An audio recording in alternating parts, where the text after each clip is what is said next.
जय श्री गणेश मित्रों, त्रिगुण एकेडमी में आपका बहुत बहुत स्वागत है। मैं शुभम मिश्रा आज आपके लिए लेकर आया हूं सामान्य भूगोल का दूसरा वीडियो, जिसमें आप जानेंगे पृथ्वी की गतियों के बारे में। तो पृथ्वी की गतियों में क्या क्या चीजें होती हैं, तो पृथ्वी का घूर्णन एवं दैनिक गति, परिक्रमण जिसका मतलब है वार्षिक गति, दिन रात कैसे होते हैं एवं उनका छोटा बड़ा होना, साथ ही साथ ऋतु का परिवर्तन कैसे होता है, और उसके बाद देखेंगे हम ज्वार भाटा एवं सूर्य ग्रहण और चंद्र ग्रहण के बारे में जानेंगे। तो चलिए मित्रों, वीडियो में आगे चलने से पहले आप हमारे वीडियो को लाइक करें, शेयर करें एवं हमारे YouTube चैनल को सब्सक्राइब करें, जिससे हमारा आगे आने वाला वीडियो आप तक पहुंचता रहे। और आज का वीडियो बहुत ही इंटरेस्टिंग है, बहुत मजा आने वाला है आपको, और एक ही वीडियो में आपकी ये सारी चीजें एक साथ क्लियर होने वाली हैं, जो कई वर्षों से आपके मन में आशंका थी कि ऐसा कैसे हो सकता है। तो आज मैं आपको बताने जा रहा हूं, तो वीडियो को अंत तक अवश्य देखें। तो हाँ तो मित्रों, अब हम वीडियो को स्टार्ट करते हैं। हम देखेंगे पृथ्वी के बारे में। सबसे पहले सिंपल अगर आप समझ गए पृथ्वी क्या है, कहां है, कैसी दिखती है, तो हम उसमें आगे चर्चा करने में और भी आसान उसको करने का प्रयास करेंगे। फिर देखते हैं, मैंने यहां पृथ्वी के दो चित्र बनाए हैं। पहला, यह चित्र पृथ्वी का मैंने आपको सिर्फ समझाने के लिए बनाया हूं कि पृथ्वी हमारी गोल है और उसको कैसे बांटा जा सकता है, हम कैसे समझेंगे उत्तरी गोलार्ध, दक्षिणी गोलार्ध, इन सब विषयों में। यह पृथ्वी का हमारे वास्तविक प्रतिबिंब है, यह हमारी वास्तविक पृथ्वी है। पृथ्वी हमारी कैसे झुकी हुई है, ये आप देखेंगे।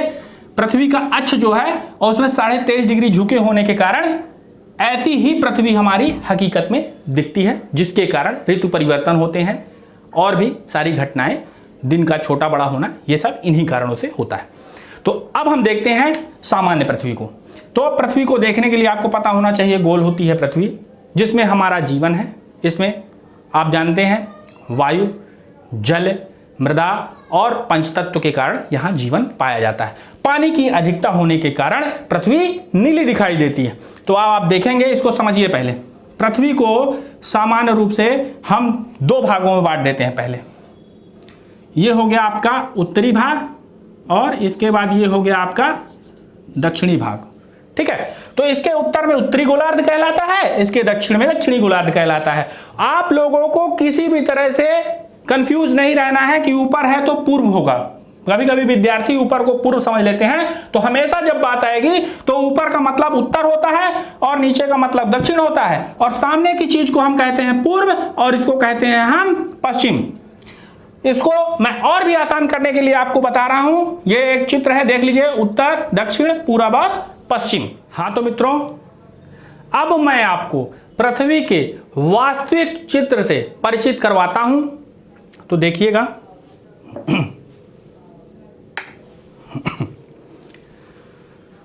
तो मित्रों आप इसे पृथ्वी मानिएगा। ये जो मैं बॉल का सहारा ले रहा हूं, इसको आप पृथ्वी मानिएगा, और इस मोबाइल की टार्च को आप सूर्य मानिएगा। और समझिएगा कैसे हमारी पृथ्वी कैसे चलती, कैसे है, ऐसे पश्चिम से पूर्व की ओर, ऐसे सतत। जैसे मैंने इसको सहारा दिया है, पृथ्वी को किसी प्रकार का सहारा कहीं से नहीं मिल रहा है, वो सूर्य के गुरुत्वाकर्षण बल के कारण अपने अक्ष पर पश्चिम से पूर्व की ओर लगातार उसका परिक्रमण करती रहती है। अब देखिएगा, ये देखेंगे आप, ये सूर्य के सामने आई पृथ्वी, तो ये दिन होता जा रहा है, और जैसे जैसे पृथ्वी सूर्य के सामने से हटती जा रही है, वैसे वैसे रात होती जा रही है। इसी तरह से पृथ्वी घूर्णन करती है, बस फर्क ये है पृथ्वी 23.5 डिग्री आप देख रहे हैं ऐसे रहती है, या फिर ऐसे रहती है, बिल्कुल सीधी नहीं रहती है। तो चलिए हम आगे देखते हैं। अब आपको इसको समझने में मुझे लगता है काफी आसानी होगी। तो अब मैं लाइट ऑन कर रहा हूं और हम मित्रों आगे चलते हैं। हाँ तो मित्रों, अब आप देखेंगे पृथ्वी सूर्य का चक्कर पश्चिम से पूर्व लगाती है, ये तो सबको पता है, पर उसकी दशा कैसी रहती है, कैसा सिस्टम से काम करती है, वो मैं आपको, इस बॉल को ध्यान से देखिएगा, जैसे जैसे पृथ्वी चलती जाएगी मैं आपको बताता जाऊंगा कैसे क्या सिस्टम होता है। तो बसंत ऋतु पर हम आते हैं, मार्च का महीना। मार्च के महीने में पृथ्वी बसंत ऋतु में ऐसी रहती है, 12 घंटे का दिन और 12 घंटे की रातें रहती हैं। समझ रहे हैं? ऊपर और नीचे, उत्तरी गोलार्ध में और दक्षिणी गोलार्ध में। यहां से यहां तक उत्तरी गोलार्ध और यहां से यहां तक दक्षिणी गोलार्ध, ये मैंने बताया, ये उत्तरी और ये दक्षिणी। तो पृथ्वी ऐसी चलती जाती है, ऐसे ऐसे ऐसे ऐसे ऐसे, ठीक है। तो यहां जो है दिन और रात बराबर होते हैं। दिन कौन सा होता है? 21 मार्च। तो आपके प्रश्न में कैसे पूछा जाएगा कौन सा दिन है जब दिन और रात दोनों बराबर होते हैं? तो 21 मार्च और 23 सितंबर। 23 सितंबर जैसे अभी ऐसे जाएगी, ऐसे ऐसे, और फिर यहां ऐसे रहेगी, ठीक है। तो अब चलिए, आप ऐसे पृथ्वी चलती जा रही है, यहां पहुंच करके पृथ्वी की कंडीशन ऐसी रहती है, बिल्कुल एग्जैक्ट ऐसी। तो अब आप देखेंगे जब सूर्य से प्रकाश जाएगा तो पृथ्वी के उत्तरी क्षेत्र में, पृथ्वी के उत्तरी क्षेत्र को पूरा ढक लेगा और उत्तरी ध्रुव जो है वो पूरी तरह से सूर्य के प्रकाश में आ जाएगा, अर्थात यहां कभी रात नहीं होगी। तो आपको सुनने में आश्चर्य लगेगा, पर पृथ्वी के उत्तरी गोलार्ध में, ध्रुवीय प्रदेश में 6 महीने का दिन होगा, और जब यही चीज घूम करके यहां पहुंचेगी तो यहां 6 महीने रात रहेगी, ऐसा रहेगा। तो चलिए हम सीरियल से चलते हैं। तो यहां 6 महीने का दिन रहेगा मित्रों उत्तरी गोलार्ध के उत्तरी ध्रुव में। तो ध्रुवीय प्रदेश 6 माह का दिन होगा। अब ये चलता जाएगा, इधर 6 माह की रात होगी, दिन होगा ही नहीं। अब ये चलता जाएगा, ऐसे ऐसे घूमता रहेगा, घूमता रहेगा, घूमता रहेगा, घूमता रहेगा, और फिर यहां पहुंचेगा। ये फिर से वही कंडीशन होगी जो यहां थी, 12 घंटे दिन और 12 घंटे की रात। फिर ऐसे ही घूमते घूमते यहां पहुंचेगा।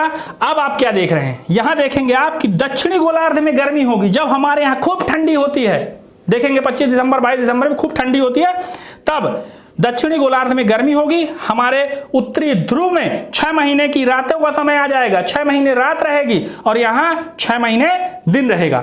तो फिर वैसे मौसम घूमता हुआ फिर से वही कंडीशन में आ जाएगा और ऐसे ही पृथ्वी सूर्य का चक्कर लगाती रहेगी। तो उम्मीद करता हूं आपको मेरे इस वीडियो में ये सूर्य का परिक्रमण समझ में आ गया होगा। और यदि आपको अभी भी किसी प्रकार की समस्या है तो आप हमारे कमेंट बॉक्स पर कमेंट करिएगा, मैं आपको उसका रिप्लाई दूंगा। और अगर कहीं कोई प्रॉब्लम है तो मैं उसके लिए एक नया वीडियो या कमेंट पर ही मैं उसे समझा दूंगा। तो कमेंट बॉक्स पर हमें बताएं आपको ये चित्र कैसा लगा और इस वीडियो में आपको समझ में आया, नहीं आया, ये आपके वीडियो हेल्पफुल है या नहीं। तो चलिए हम आगे चलते हैं।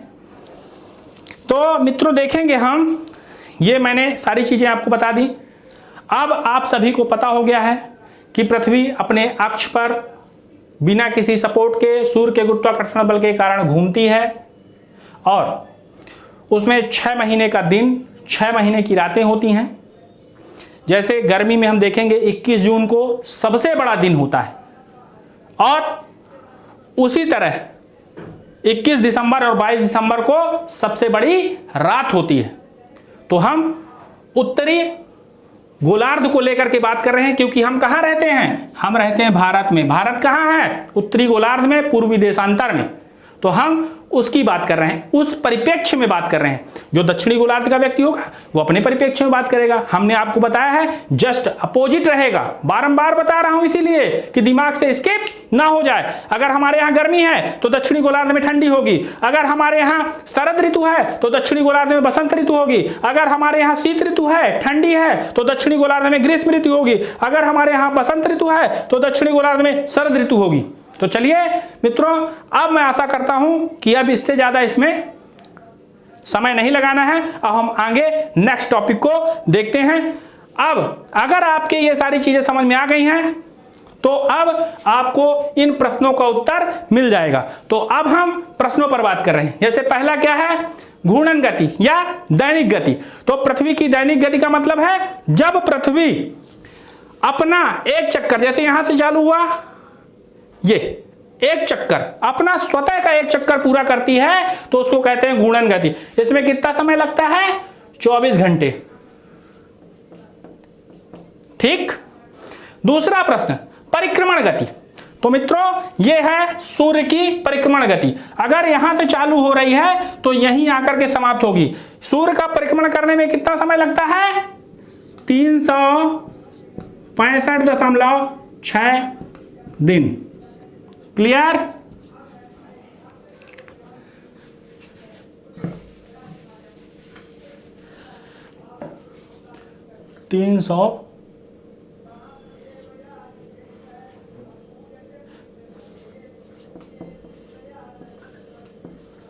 दिन। तो अब हम देखते हैं, आपके मन में आ रहा होगा जब भी आपसे कोई पूछता है एक वर्ष में कितने दिन होते हैं, आप तुरंत बिना कुछ सोचे 365 दिन बोल देते हैं, लेकिन 6 घंटे भी होते हैं। एक वर्ष में 365 दिन और 6 घंटे होते हैं। अब यही 6 घंटे 6 घंटे 6 घंटे और 6 घंटे 4 साल के 6 घंटे मिलकर के एक दिन बना देते हैं। तो हर चौथे साल लीप ईयर होता है, जिसमें फरवरी 28 दिन की जगह 29 दिन की होती है। और उस साल दिन कितने हो जाते हैं? 366 दिन। 300 यहां मैं आपको लिख दे रहा हूं, ज्यादा अच्छा रहेगा। तो मैं इसको इरेज कर रहा हूं मित्रों, तो थोड़ा सा देखिएगा।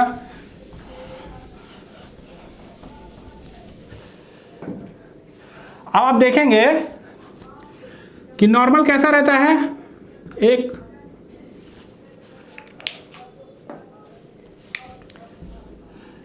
एक वर्ष बराबर 365.6 दिन। ठीक, यही 6 दिन मिलकर के लीप ईयर। लीप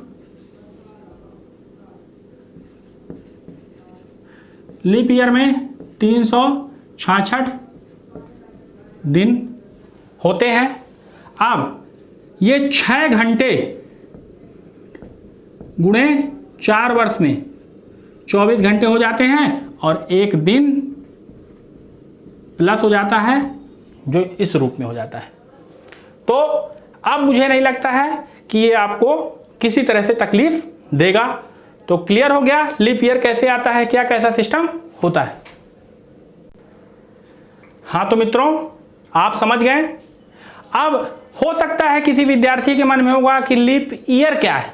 तो लीप ईयर कोई बहुत बड़ी चीज नहीं है। हर 4 साल में एक लीप ईयर आता है, मतलब जब 6 घंटे 4 साल में जुड़ करके 24 घंटे हो जाते हैं तो वो एक दिन का रूप ले लेता है, और फिर वो 366 दिन का साल हो जाता है, वही लीप ईयर कहलाता है। तो कब आता है? 4 वर्ष में एक बार। ठीक है, अब देखिएगा आप, ये क्लियर हो गया। इसमें अब आपके क्या क्या क्वेश्चन सॉल्व हो गए? ये हो गया। दिन रात का छोटा बड़ा होना मैं बताया हूं कि जब सूर्य का उत्तरायण होगा तो उत्तरी गोलार्ध में दिन बड़ा हो जाएगा और दक्षिणी गोलार्ध में दिन छोटा हो जाएगा। उसी तरह जब सूर्य का दक्षिणायन होगा तो दक्षिणी गोलार्ध में, ये देखिए सूर्य के सम्मुख दक्षिणी गोलार्ध होगा, जिस कारण से दक्षिणी गोलार्ध में ज्यादा समय तक दिन रहेगा और उत्तरी गोलार्ध में ज्यादा समय तक रात रहेगी। सारी चीजें वैसी हैं। तो अब देखेंगे दिन रात छोटा एवं बड़ा होना। तो दिन रात छोटा बड़ा कैसे होगा ये मैं आपको बता रहा हूं। ये देखेंगे आप कि जब सूर्य का उत्तरायण होना यहां से चालू हो जाएगा मार्च के बाद से, अब देखेंगे धीरे धीरे दिन बढ़ता जाता है। तो यहां 21 जून को आकर के सबसे बड़ा दिन होता है। फिर 21 जून के बाद दिन धीरे धीरे घटता जाता है, और यहां आकर के 12 घंटे दिन 12 घंटे रात हो जाती हैं। और फिर यहां से आगे चलेंगे तो और दिन घटता जाएगा, और जब आप 21-22 दिसंबर में आएंगे तो ज्यादा बड़ी रातें हो जाएंगी, दिन छोटा होता जाएगा। सबसे बड़ी रात कब होती है? 22 दिसंबर के आसपास, 21-22 दिसंबर में। अब जैसे जैसे फिर चलते जाएंगे, यहां से भी सबसे बड़ी रात होने के बाद अब रात छोटी होती जाएगी, धीरे धीरे दिन बड़ा होता जाएगा, और बसंत ऋतु तक पहुंचते पहुंचते फिर से दिन और रात बराबर होने लगेंगे। फिर यहां से वही कंडीशन चालू हो जाएगी कि फिर दिन बड़ा होने लगेगा। सूर्य का उत्तरायण यहां से होता है और सूर्य का दक्षिणायन यहां से होता है। तो अब हम देखते हैं कि जैसे जैसे सूर्य की ओर पृथ्वी झुकी होती जाएगी, जैसे ये देखिए सूर्य की ओर पृथ्वी है ना, तो आप देखेंगे दिन उत्तरी गोलार्ध में बड़े होंगे और दक्षिणी गोलार्ध में रातें बड़ी होंगी।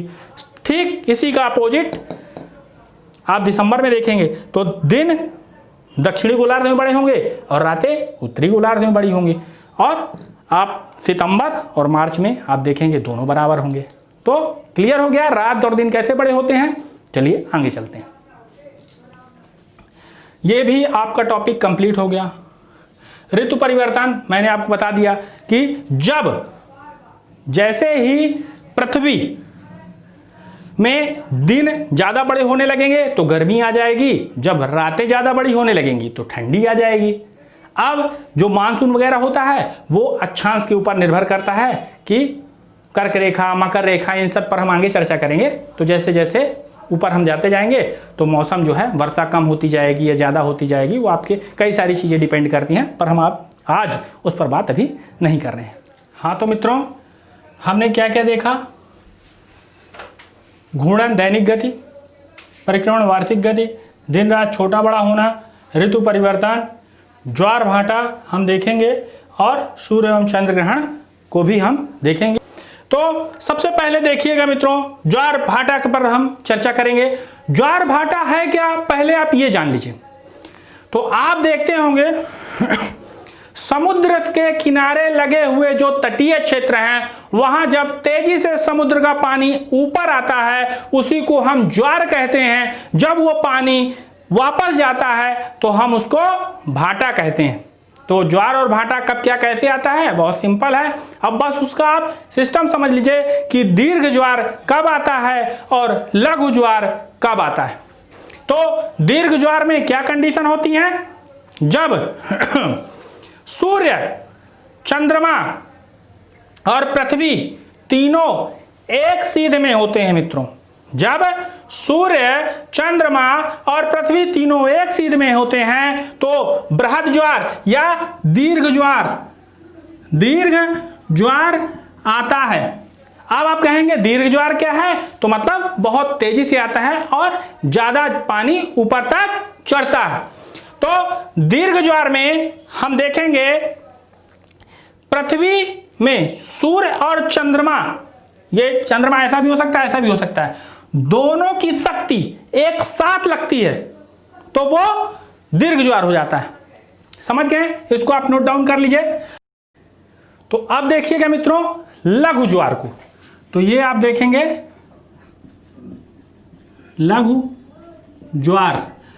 ज्वार में हम देखेंगे चंद्रमा, सूर्य और पृथ्वी 90 डिग्री का कोण बना रही है। पृथ्वी से सूर्य और चंद्रमा दोनों 90 डिग्री का कोण बना रहे हैं, जिसके कारण ये भी अपनी शक्ति दे रहे हैं और सूर्य भी अपनी शक्ति दे रहे हैं। तो जाहिर सी बात है जब सूर्य इधर से देंगे और चंद्रमा भी, तो चारों तरफ से शक्तियां समान हो गई। जब चारों तरफ से शक्तियां समान हो गई तो ज्वार चारों तरफ थोड़ा थोड़ा आएगा, दीर्घ ज्वार नहीं आएगा। ऐसी कंडीशन को हम लघु ज्वार कह सकते हैं। यहां चंद्रमा भी हो सकता है, ठीक है ना। तो ये 90 डिग्री है सूर्य में इधर और चंद्रमा और सूर्य में 90 डिग्री हो रहा है, इस कारण से लघु ज्वार की कंडीशन उत्पन्न होती है। तो चलिए मित्रों इसको लिख लीजिए, मैं इसको इरेज कर रहा हूं, नेक्स्ट में चलते हैं।